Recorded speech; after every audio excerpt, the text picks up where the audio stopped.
Olá, povo de Deus, domingo da Páscoa da Ressurreição do Senhor, 9 de abril de 2023. Nossa reflexão de hoje é a partir de Atos dos Apóstolos 10, 34a, 37, 43, Colossenses 3, de 1 a 4, João 20, de 1 a 9. Naqueles dias Pedro tomou a palavra e disse: Vós sabeis o que aconteceu em toda a Judéia, a começar pela Galiléia, depois do batismo pregado por João, como Jesus de Nazaré foi ungido por Deus com o Espírito Santo e com poder. Ele andou por toda parte fazendo bem e curando a todos os que estavam dominados pelo demônio, porque Deus estava com ele. E nós somos testemunhas de tudo que Jesus fez na terra dos judeus e em Jerusalém. Eles o mataram pregando numa cruz, mas Deus o ressuscitou no terceiro dia, concedendo-lhe manifestar-se não a todo o povo, mas às testemunhas que Deus havia escolhido, a nós que comemos e bebemos com Jesus depois que ressuscitou dos mortos. E Jesus nos mandou pregar ao povo e testemunhar que Deus o constituiu juiz dos vivos e dos mortos. Todos os profetas dão testemunho dele. Todo aquele que crê em Jesus recebe em seu nome o perdão dos pecados. O que destacamos hoje da leitura de Atos? Temos o núcleo da fé anunciada pelos apóstolos pela boca de Pedro. Jesus de Nazaré foi ungido por Deus com o Espírito Santo, andou por toda parte fazendo bem a todos os oprimidos, curando a todos. Foi morto, mas Deus o ressuscitou no terceiro dia. Apareceu às testemunhas que Deus escolheu e mandou pregar ao povo e testemunhar que Deus o constituiu juiz dos vivos e dos mortos. A essa síntese, os cristãos primeiros chamavam de querigma. Praticamente era o suficiente para provocar novas adesões à comunidade.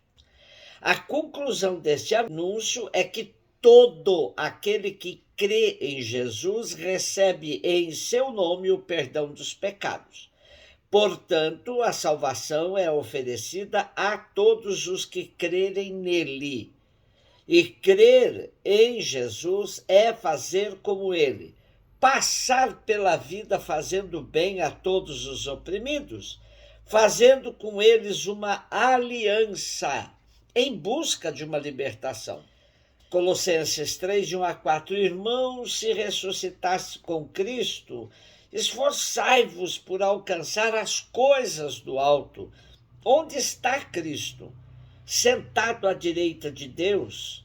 Aspirai às coisas celestes e não às coisas terrestres, pois vós morrestes, e a vossa vida está escondida em Cristo, em Deus. Quando Cristo, vossa vida, aparecer em seu triunfo, então vós aparecereis também com ele revestidos de glória. A comunidade dos colossenses, que Paulo não conheceu pessoalmente nem a fundou, era muito viva e dinâmica. Seu discípulo, Epáfras, que o ouviu em Éfeso, é provavelmente o seu fundador. Porém, essa carta é atribuída a Paulo como uma das cartas que o apóstolo escreveu na prisão por volta dos anos 60 e a assinou de próprio punho, como termina a carta.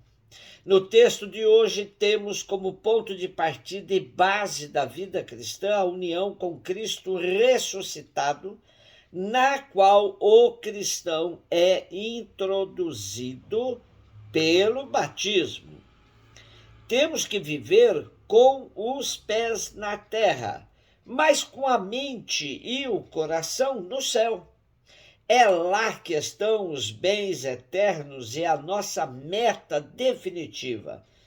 Afeiçoai-vos às coisas do alto e não às da terra. E o que significa viver com os pés na terra, mas se esforçando para alcançar as coisas do alto?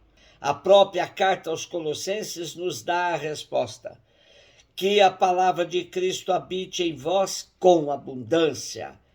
Com toda a sabedoria, instruí-vos e aconselhai-vos uns aos outros.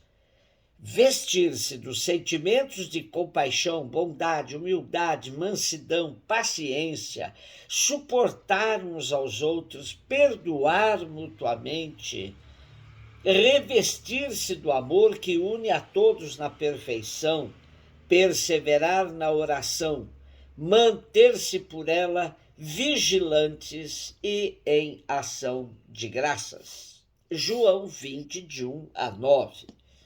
No primeiro dia da semana, Maria Madalena foi ao túmulo de Jesus, bem de madrugada, quando ainda estava escuro, e viu que a pedra tinha sido retirada do túmulo. Então ela saiu correndo e foi encontrar Simão Pedro e o outro discípulo, aquele que Jesus amava, e lhes disse: tiraram o Senhor do túmulo e não sabemos onde o colocaram. Saíram então Pedro e o outro discípulo e foram ao túmulo. Os dois corriam juntos, mas o outro discípulo correu mais depressa que Pedro e chegou primeiro ao túmulo. Olhando para dentro, viu as faixas de linho no chão, mas não entrou. Chegou também Simão Pedro, que vinha correndo atrás, entrou no túmulo, viu as faixas de linho deitadas no chão e o pano que tinha estado sobre a cabeça de Jesus, não posto com as faixas, mas enrolado no lugar à parte. Então entrou também o outro discípulo que tinha chegado primeiro ao túmulo. Ele viu e acreditou. De fato, eles ainda não tinham compreendido a Escritura, segundo a qual ele devia ressuscitar dos mortos. E o trecho do Evangelho de hoje nos coloca no primeiro dia da semana, bem de madrugada, quando ainda está escuro, fazendo uma peregrinação com Maria Madalena rumo ao túmulo de Jesus.